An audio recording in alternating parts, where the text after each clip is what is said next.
संभाजीनगरमध्ये उद्धव ठाकरेंची साथ सोडून जाणाऱ्या माजी महापौर नंदकुमार घोडेले यांना ठाकरेंच्या शिवसेनेचे माजी खासदार चंद्रकांत खैरे यांनी धमकी दिली। शिवसैनिकांना आमिष दाखवल्यास एक पाय खराब तर झाला आहे, दुसऱ्या पायाचं बघावं लागेल अशी खैरेंनी धमकी दिलेली आहे। तर उद्धव ठाकरेंची साथ सोडू नका अशी हाक देत खैरेंनी कार्यकर्त्यांसमोर भर व्यासपीठावरच नतमस्तक झाल्याचं पाहायला मिळालं।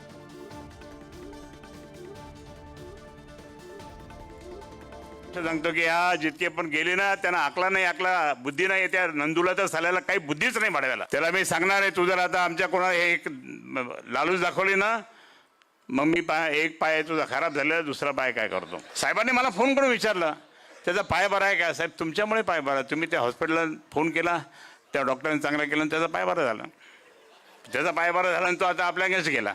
मी अगदी हात जोडून तुम्हाला नम्र विनंती करतो, मी इथे तुम्हाला दंडवत करतो, दंडवत की माननीय उद्धवजींच्या नेतृत्वाखाली आपल्याला परत एकदा त्या उद्धवजींकडे पाहायचं, आपल्याला ते किती कळकळून त्या ठिकाणी बोलले का परवाशी।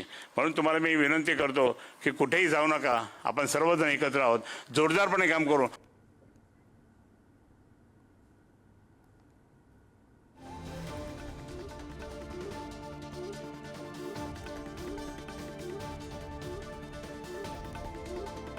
Thank you.